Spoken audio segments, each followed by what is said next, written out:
Good morning.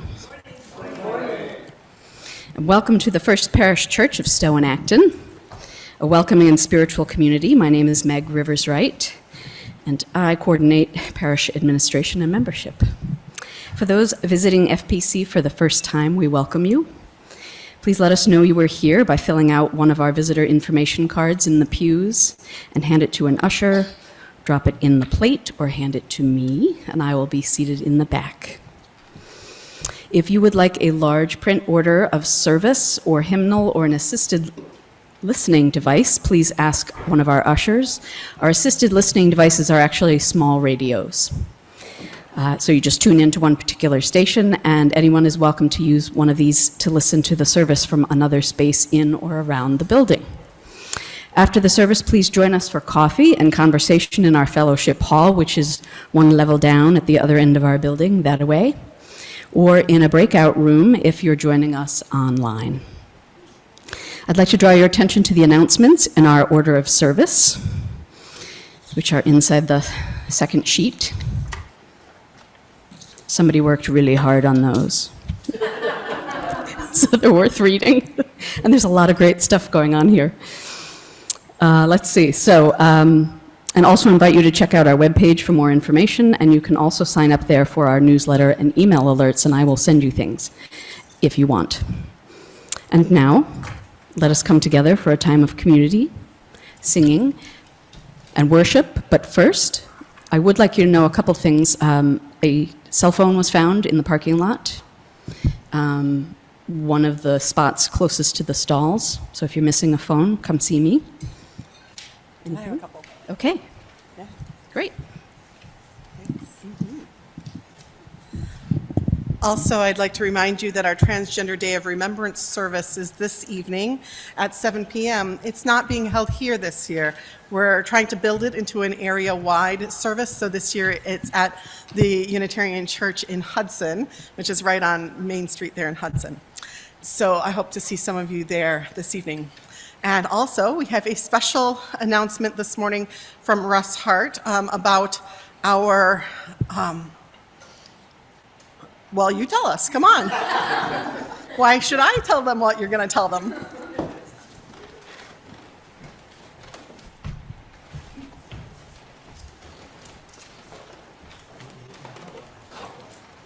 No, you're just getting a good place. Okay.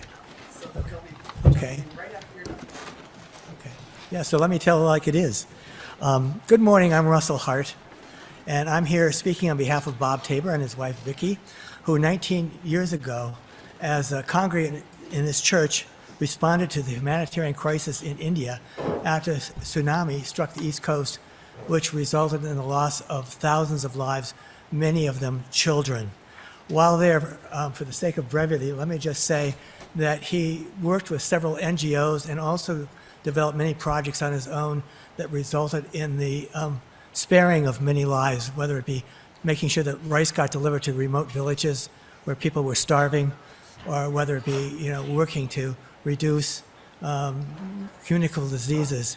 He's been incredibly successful. But one of the things that he became involved in was working with an orphanage, originally Mercy Home, and now Wide Home for Children, where we now bring friendship kits.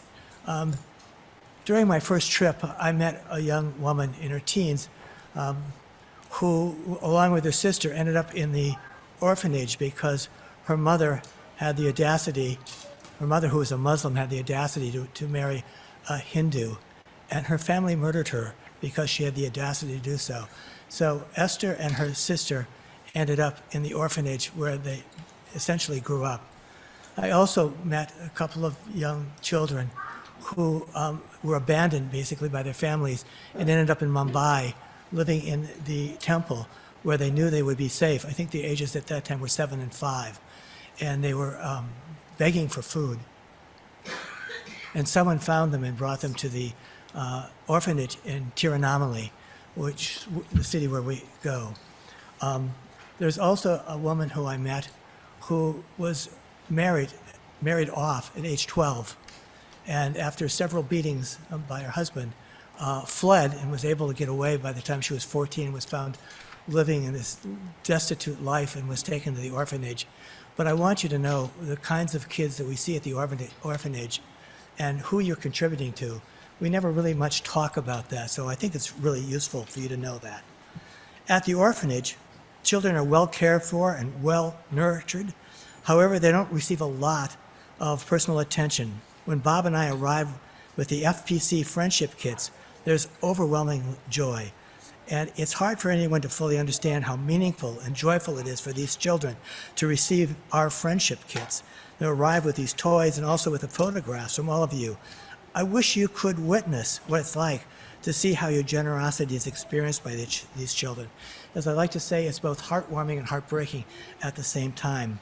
So although these friendship kits have been getting delivered for something like 17 or 18 years now, we've lost count. This year we need to make things a bit simpler. Bob and I simply cannot wrestle 4 50-pound boxes and get them halfway around the world. So we're trying to simplify things. So we're asking in terms of donations that you donate a year's worth of toothpaste, a year's worth of children's vitamins, and also if you would include a short letter to the kids in the orphanage that you might have your children write. In fact, I've put out some talking points that you might pick up at the table after the service. But also, you as adults might want to write a letter and to tell a little bit about yourself. It's incredibly joyful for these kids to receive that kind of attention. When Bob first got to India, he was told by this Jesuit priest that unless he came back every year to take a look at these projects, they would fall apart. And so Bob has made this promise to return every year, which he's been doing. This will be his 19th trip. It's astounding what he has accomplished. This will be Vicky's 6th year. It'll be my 5th year. And this year, Neil Saunders will also be joining us for the first time. So thank you for listening.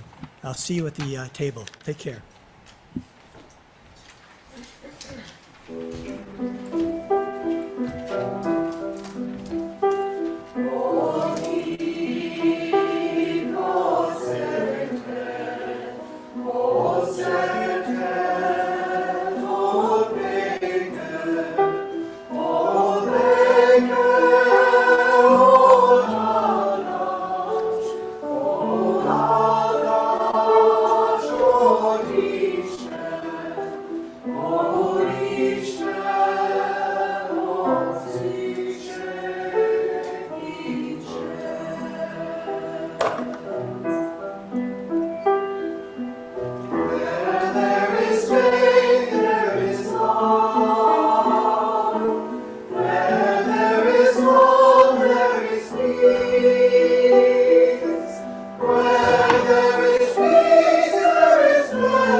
Our opening words today are "For What Shall We Give Thanks" by Laura Horton Ludwig. The wheel of the year has turned again. Once more, the Thanksgiving season has arrived. How shall we sing our song of gratitude now? For what shall we give thanks? For this moment, for friends near and far, for our breath, for love, for courage and clarity, for strength, for delight, for laughter, for beauty, for the tables round which we gather, for the food we enjoy with friends seasoned with love and memory, for the sun and moon and stars in the sky, for the trees who have seen so much and still stand proud, stretching themselves to the sky, for the bright voices of children, for the wisdom of elders, for the actions that bless this world, for the hard work that makes a difference, for art and music and celebration, for generosity, for compassion, for endurance, for hope, for joy. For all these things we give thanks as we worship together. Today we're talking about the UU Service Committee's program, Guest at Your Table. And the UU Service Committee is also where the flaming chalice symbol, the symbol of Unitarian Universalism, started. And so our chalice lighting words by George Brooks remind us of that origin, as Rayla lights our chalice this morning. May we light this chalice to give thanks for our past, for the Service Committee's earliest days, when its logo enabled the persecuted to find a safe haven. May we light this chalice to give thanks for our present, for our commitment to truth and freedom, without which right relationships are impossible. Let us light this chalice to symbolize our hopes for our future, for a brighter future for every person on earth, for a sustaining faith that carries us through even the darkest of times. Hymn number 349, We Gather Together.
Please stay standing for our covenant and affirmation.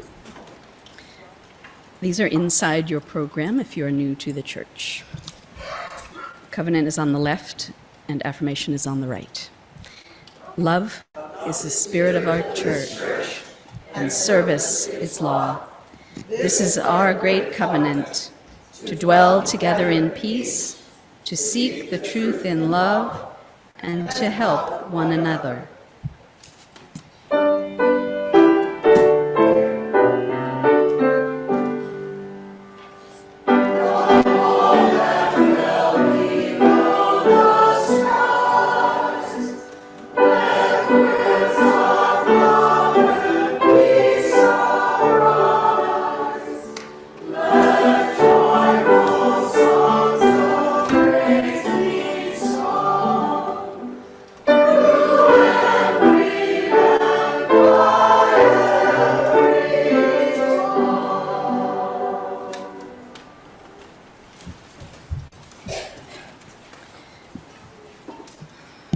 This is our land acknowledgement, and as we begin, we would like to acknowledge that this service is being held by a community that gathers on the stolen traditional lands of the Massachusetts, Nipmuc, Pawtucket, and Wampanoag people. We pay respect to these indigenous peoples who lost their lives in the colonization of this land, and recognize that these indigenous tribes are still today facing violations of sovereignty, territory, and water. We also give thanks for the earth we walk upon, the stars, the waters, the life-giving plants, and all the earth's creatures, as well as the winds, sun, moon, and stars. We recognize that this is just a first step in moving toward right relationship with Native peoples and healing of the earth.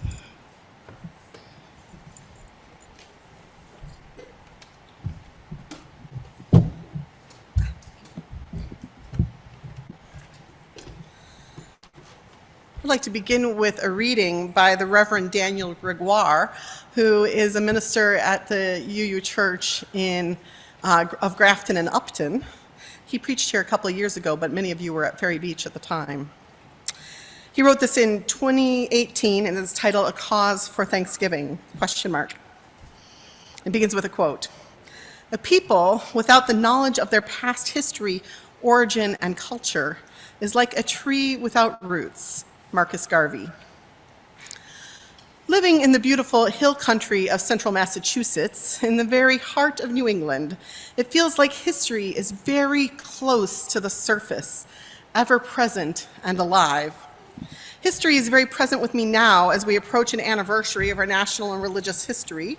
2020 will mark the 400th anniversary of the landing of the Mayflower at Provincetown and then Plymouth here in Massachusetts. The mythos attached to that fateful day serves as the basis for the Thanksgiving holiday many of us will celebrate this week, although others will rightfully mark the holiday with mourning and with tributes to the people who were nearly wiped out by imperialism. All of this converges into history that is still present and impossible to escape. Most of us are not pilgrims, Puritans, colonists, or even Christian, yet the legacy of those traditions is still with us. They compose the roots of the institutions we have built up and sustained. Still, too many would prefer to ignore certain aspects of Thanksgiving. Why mar the image we have of ourselves as blameless, as good people, by bringing up this complex and tragic chapter, one of far too many of our history? This intersection of history and culture leaves me with ambivalence and discomfort, but it feels generative. I'm strangely excited about this particular moment of discomfort because something new could come out of it, something like healing. This is our opportunity to reimagine what Thanksgiving could be, and by extension, who we could be. What would it mean to mourn with those who are mourning? What would it mean to jettison the mythos of Thanksgiving and even replace the traditional meal with a vigil in Plymouth led by the United American Indians of New England? If you can't join me in Plymouth, which you can't because this was a couple of years ago, perhaps you'll join me in spirit by asking these questions. Our knowledge of the wrongs of the past and the knowledge of the unearned benefits that inevitably come from these wrongs might help us to build true, lasting, and more authentic relationships, both today and in the future, and that will be a cause for Thanksgiving. Thus ends the reading. So I want to echo Reverend Daniel Gregoire's thoughts. This is a complex holiday, one we hold with love and with sorrow, with gratitude and with mourning. It's a time for family, a counting of blessings, a time for remembering the wrongs of the past and how here in New England, particularly in our standing order congregations that date back to colonizations, as I talked about last month for Halloween, but here at this time of year too, it's worth remembering our roots and the roots of Thanksgiving, which are not straightforward or uncomplicated, even while we rejoice in times together with loved ones and celebrate the harvest and the reaping at this time of year. So as we enter a time of joys and sorrows, I want us to think in particular about how this holiday itself is grounded in joy and sorrow, and how they are woven fine in our understanding of them. Sometimes these sorrows are personal. I've told a lot of people how sorrowful I am going into this week not to have my daughter with me at Thanksgiving for the first time in life since her birth. And sometimes those sorrows are global.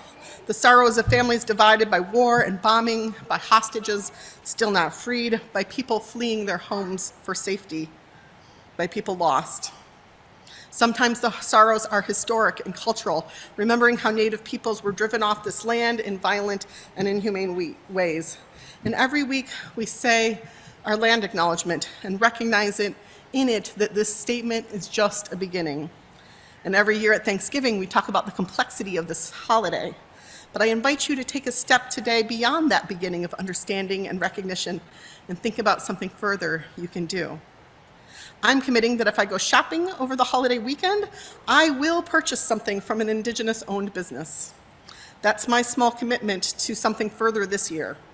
And I invite you to take a moment during our joys and sorrows and think of something you can do, whether it's bringing a reading to your family gathering or doing more self-education or reaching out to a Native American friend with support. And two, at this time, We have to acknowledge that Thanksgiving goes deeper into a time of harvest that's as old as humanity, a time when we give thanks for the reaping of the grain, for the harvesting of the squash, for the gathering in of food that will nourish us through this winter, and we feast. We feast in a time of thankfulness for the plenty we have, for the nourishment through all hard times, for the hands and the hearts that come together. So happy and sorrowful Thanksgiving, friends. May Daniel be right that now is a time for reimagining, a time for new practices to reshape us. May it be so. I ask that when we share joys and sorrows today, we keep them brief because we have a lot of sharing to do in our service today, and that you say your name as well as your joy or sorrow. We don't have any that we received in advance this week, so we'll begin with those here in the sanctuary. For all those joys and sorrows that are spoken and unspoken, may they be held in our hearts and shared. These words of prayer or meditation come from the Reverend Connie Simon. We are still grateful. Spirit of life, we have been plagued again this year by a tiny yet powerful virus that has ravaged our world, disrupted our daily existence, and taken too many lives. We have been distressed by economic uncertainty, and many of us continue to struggle financially. We've been racked by political divisiveness that has been torn apart families and friendships. We have been troubled by racial injustice and prejudice that continues to divide us at a time when we need one another more than ever. We are tired, and still we are grateful. Grateful for the earth that produces the food we eat, grateful for the hands that grow it, tend it, deliver it, and prepare it. Grateful for the warmth of the sun and shelter from the cold. Grateful for those who work to heal our sickness. Grateful for our families and friends, even though we may find ourselves apart this Thanksgiving. Grateful for another and the opportunity to begin again in love, to address our differences and mend our relationships. Grateful for the gift of life itself. We are grateful.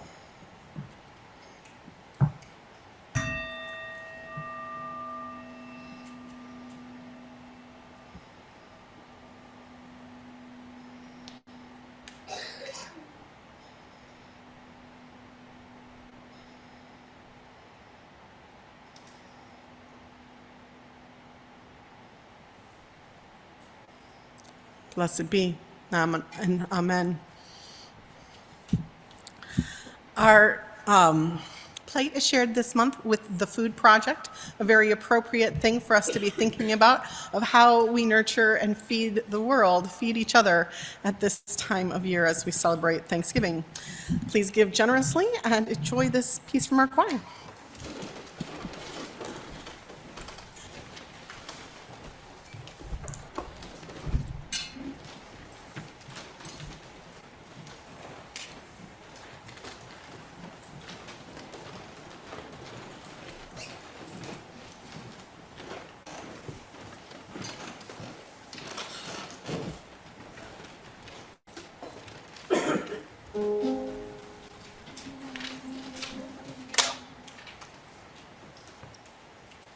We shall be known by the company we keep, by the ones who circle round attendees' hearts. We shall be known by the ones who sow and reap the seeds and change the life from deep within the earth. It is time now. It is time now that we thrive. It is time we lead ourselves into the well. It is time now, and what a time to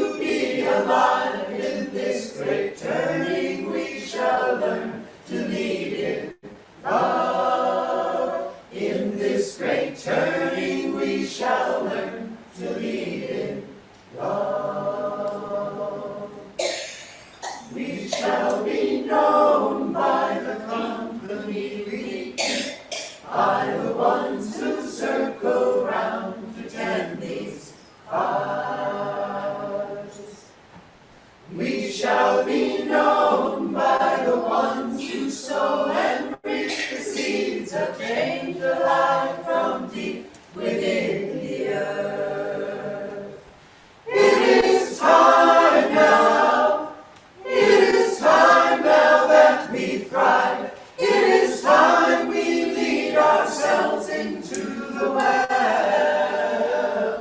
It is time now, and what a time to be alive. In this great turning we shall learn to lead in love. In this great turning we shall learn to lead in love.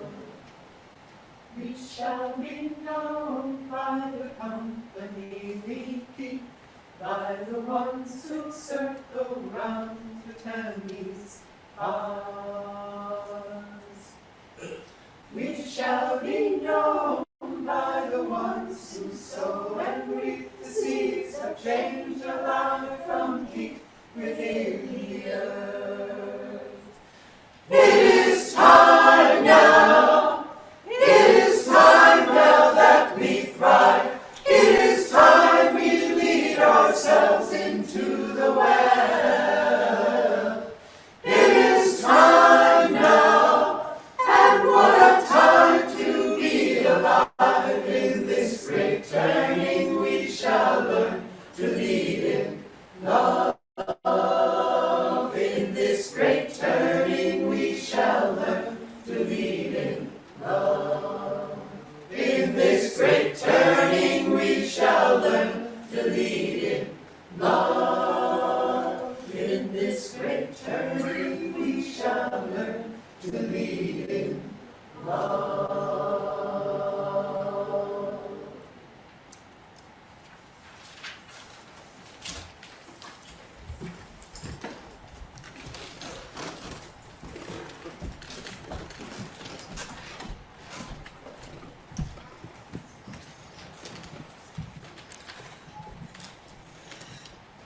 So this ethnic bread service we share in today has been done by many UU churches over the years. It was begun, as far as I know, by Carl Seberg, who I think wrote it up in his book, The Communion Book, and many of the words I'm sharing during this ceremony come from him. Many years ago, I was in a workshop led by the Reverend Yelbanzi Charles Johnson, who passed away earlier this year. Yelbanzi, as we were invited to call him, had been a professor at Star King School for the Ministry when I was there for a semester, and had offered a class called Reimagining Worship. And what we reimagined about worship, as far as I remember that year, is that worship could include a lot of food. And that's something I hope we're going to be exploring later, more this year, along with the UU Church of Marlborough and Hudson, which is going to invite us to a thing called Dinner Church sometime in the new year. But that's not the workshop Yelbanzi was leading that I'm remembering this day. He was doing a workshop about race, I think at a General Assembly, and he invited the mostly but not all white group to go around the room and share their ethnic heritages.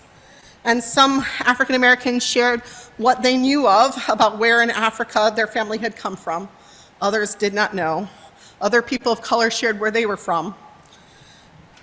White people shared that they were really Portuguese, or Italian, or Norwegian, or Russian, or Hungarian. And I found it complicated, as my family has been here for generations, and I'm German, Scottish, English, Swedish, Welsh, Irish, French. And it's always been just easier to say, I'm white, because I don't connect to any of that. Well now, Yelbanzi has said, as I remember it, now we're getting real.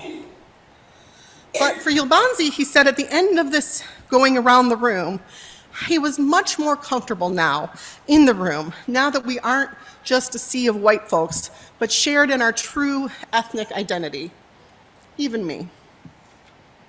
So today we're diving deep for our congregation, recognizing that here in New England, where the roots may go back the longest like mine, even here in Stowe, we're actually a complex and diverse gathering, a multiracial gathering, a multi-ethnic gathering. And so people have been invited to bring bread representing their ethnic heritages today. And after our youth and Rayla have had a chance to share a message, we're going to be inviting you to come forward and share your bread. But right now, and I want you to keep this short, But we want to know that when you come forward, you're not going to have a lot of time to talk either. And not because not everybody brought bread. I want you to have a moment to turn to somebody in front of you or behind you or next to you, somebody who's not in your immediate family, and tell them something about your family heritage so that we all get a chance to share. And folks online, you can do this in the chat.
Okay, I'm going to call us back together again.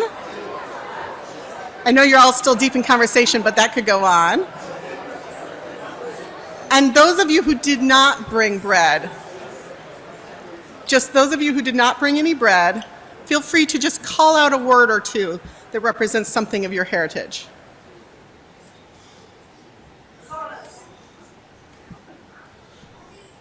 Call out a word or two, those who did not bring bread, about your heritage. German, Irish, mix of everything. Scottish, Dutch, Australia. Irish.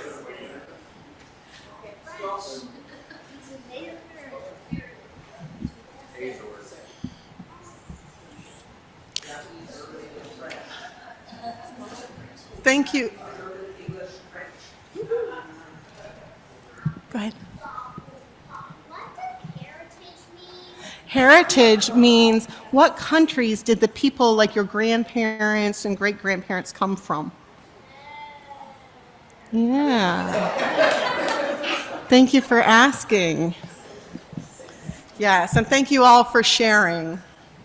Let me call us back together with, and let me say that I've been using words of some people whose heritages I don't know today. Carl Seaberg and Laura Horton Ludwig, who are white, whose heritages I don't know, and several people of color, Connie Simon, Yilbanzi, and Daniel Gregoire.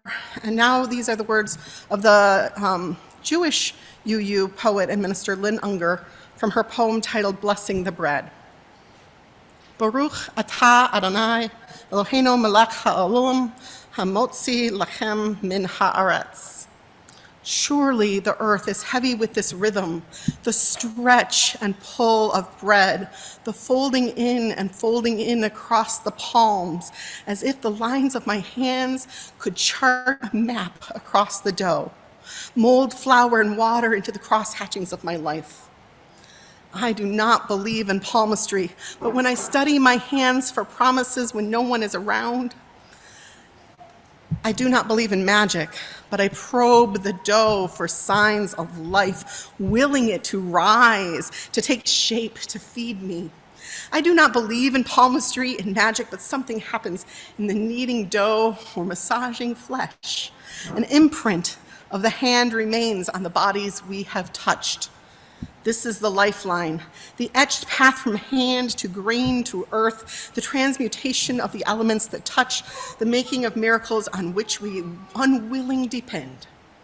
Praised be thou, eternal God, who brings forth bread from the earth. Rayla.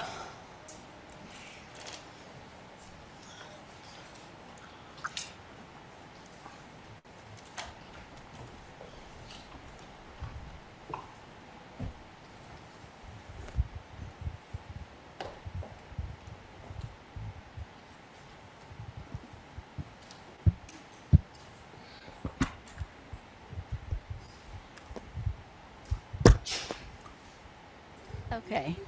So before I have some of our young people come up and share, this is my not so great attempt at a king's cake.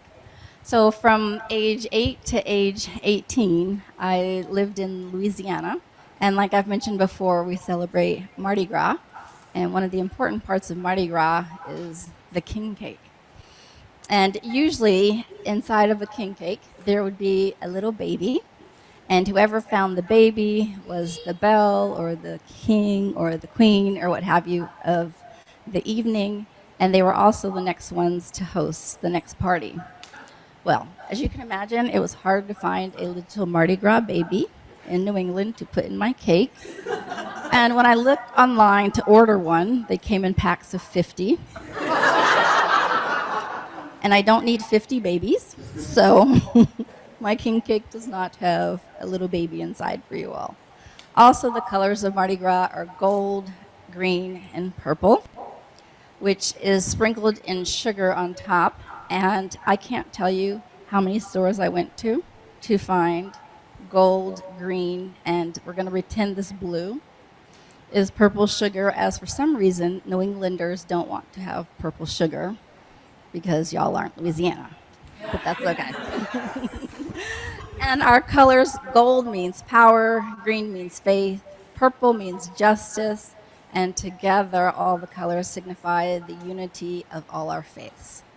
So I brought this not only because I lived for 10 years in Louisiana, but I also met a wonderful UU this summer at Ferry Beach who has been doing some really deep and rich ancestry work for me. And she has traced part of my family back for hundreds of years to, I can't remember the region now, of France. And so I've been studying all these beautiful French ancestors that I had, and the king cake originated in France. And so right now, France and pretty much Louisiana are the only places in the world where king cakes are a tradition and celebrated. And now I would like to ask our pre-K to first graders from last week to come up and share what they made in class. Now, before I invite you all up to share your breads, Rayla has a message of bread for all ages. I also want to say beforehand that Tommy will be our screaming latke on our service on December 17th, so please come and see him on that Sunday morning. One of the things that I was so glad that Lindsay shared this morning was the fact that Quinn was one of the reasons why she started coming to this congregation. Because my kids were the reason why I started going to a UU church. And my first Sunday there, no offense, but everybody was probably 25 plus years older than me. And there were no other brown faces. And I decided I wasn't coming back. And my son said, but I have to go to that place where they let me be myself. And so we went every Sunday because he encouraged me to go. And I'm so glad he did. A few Sundays into us coming, one of the things that I loved so much was the fact that we had a covenant, how we were going to be together. And I don't know, do y'all remember we said our covenant this morning?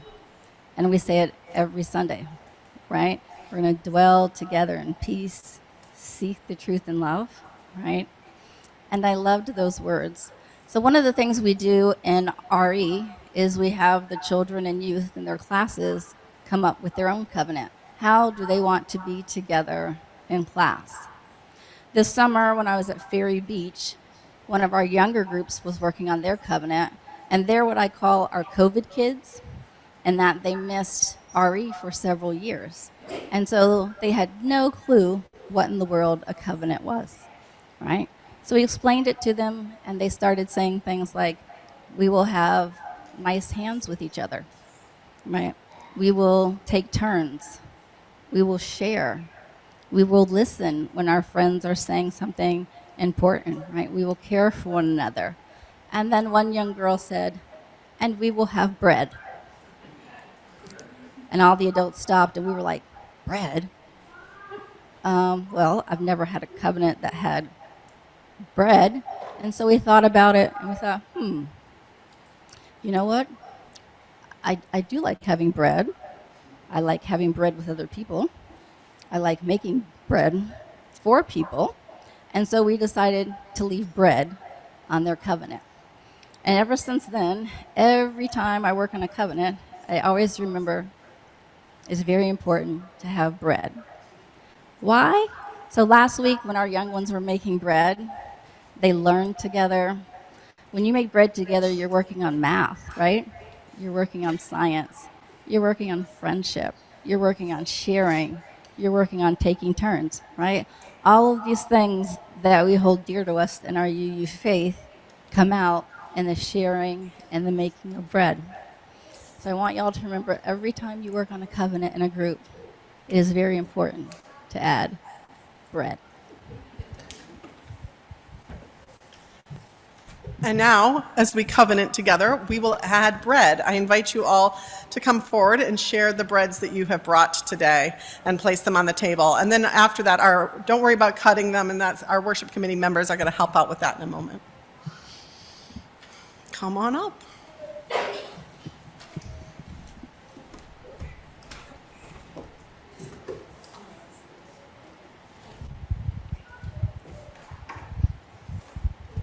This is gluten-free cornbread. I'm Peter Morrison. Whoa! And it broke very neatly in half. That's nice. And it represents Cindy's Southern heritage. My heritage would be soda bread, and I didn't have time to do that. Neil Saunders, and I was the person that shouted out Scotland. My heritage is British, and I was born in England, but through my ancestry work, I found out that my great-grandfather was born in Scotland. So we have scones that we can enjoy here. And then on behalf of my wife, Ingrid Holcomb, I'll go over to the gluten-free table and tell you, or notice no pollution here, this is gingerbread, because both on her mother and her father's side, they come from Sweden. Enjoy. Yes, and I'll say this table over here is for gluten-free bread. Everything placed on it should be gluten-free. So I'm Peter Fisk, and my heritage is Irish and English, and I made this brown bread, and it has a distinct resemblance to a brick, and I can only hope that when we cut into it, it won't be thoroughly a brick.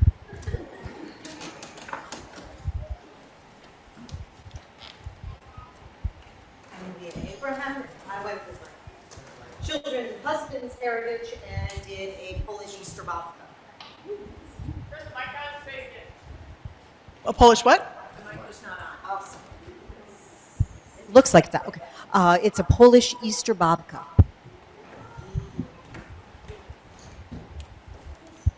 My family background is very mixed from all over the British Isles and Holland, but the most direct relationship I have is through my mother's side, and they all emigrated from a foreign country you probably didn't know, Newfoundland, because Newfoundland was Newfoundland was an independent country until World War II. And so that's where they come, and I brought a recipe that I found. I don't know how authentic it is, but it was called Newfoundland fog bread.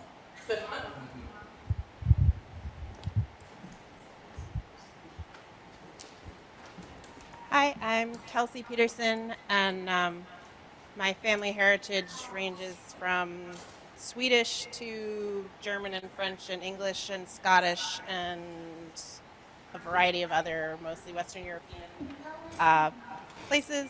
And I was brainstorming with my family trying to come up with what bread to bring. And also I have a 4-year-old and not a lot of energy for researching brand new recipes. So I baked banana bread of the recipe that my mother taught me, and I learned that that is a recipe that was invented in around the 30s when bananas became available in the United States. Hi, I'm Susan Perry, and my ancestors were Irish, came over with the potato famine in the 1800s. But my husband's family is very, very, very English, and they came over in the 1600s. He's also gluten-free, so in deference to his side, there is gluten-free pumpkin bread over there.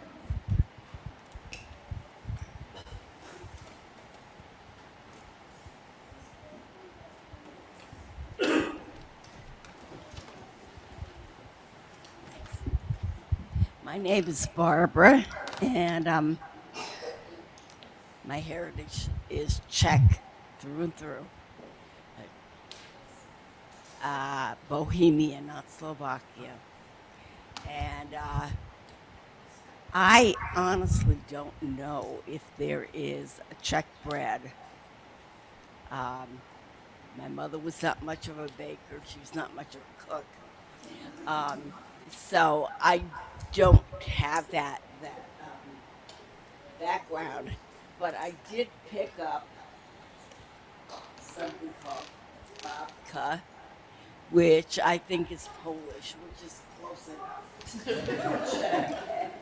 And it actually does look Czech because the Czechs tend to have a combination of bread and cake. I can't say that I fell in love with it, but that's what they had. And in Czech, it's called strítzel, but I couldn't find it around here. So anyway, babka is what I brought.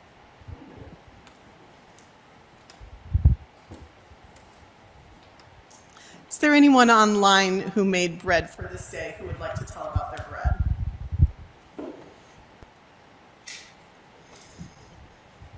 Have bread. I think we're ready.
So the Unitarian Universalist Service Committee advances human rights through grassroots collaborations by supporting people who are displaced due to climate change, conflict, or economic hardship, as well as responding to humanitarian crisis.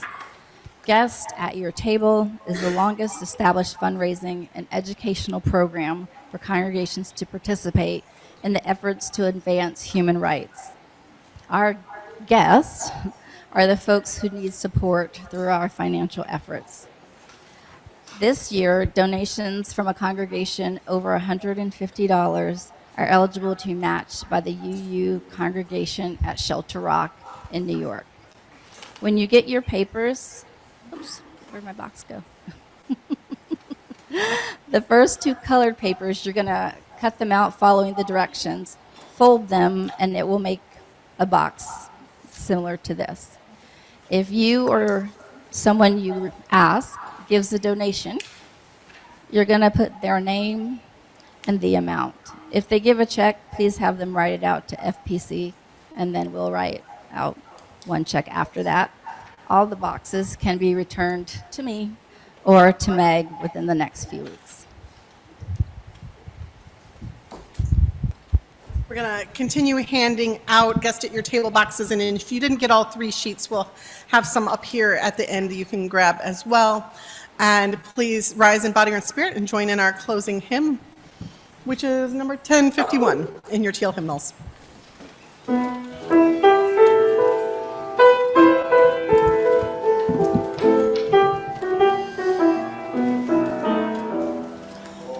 Each child that's born, a morning star rises and sings to the universe who we are.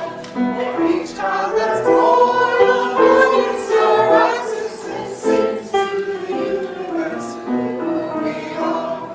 We are our grandmother's prayers, and we are our grandmother's dreamings. We are the breath of our ancestors. We are the Spirit of God. We are mothers of courage and fathers of time. We are daughters of dust, and sons of great visions, sisters of mercy and mothers of love. We are lovers of life and elders of nations, whispers of truth and keepers of faith. We are makers of peace and the wisdom of ages. We are our grandmother's prayers, and we are our grandfather's dreamings. We are the breath of our ancestors. We are the Spirit of God. We are mothers of courage and fathers of God. We are daughters of God, no sons of great visions, sisters of mercy and mothers of love. We are lovers of life and builders of nations, whispers of truth and keepers of faith. We are makers of peace and the wisdom of ages. We are our grandmother's prayers, and we are our grandfather's dreamings. We are the breath of our ancestors. We are the Spirit of God. For each child that's born, a morning star rises and sings to the universe who we are. For each child that's born, a morning star rises and sings to the universe who we are. Blessed be and amen. Go in peace, filled with the Spirit, filled with the bread, filled with community. Amen.